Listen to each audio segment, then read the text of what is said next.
1973 Nova. It's a custom. This car has got good bones. It's an older restoration. I have been doing a few repairs to it since I got it, cleaning it up a little bit.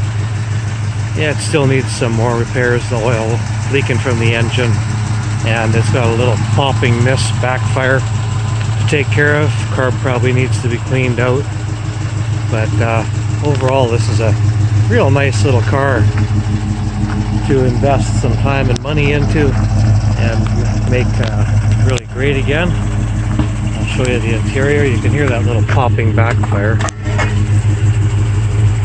It's got nice color matching paint work all the way through it. Originally it was a blue car, I believe.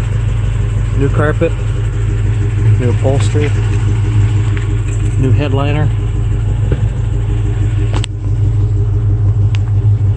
and yeah, this will be a nice little project car.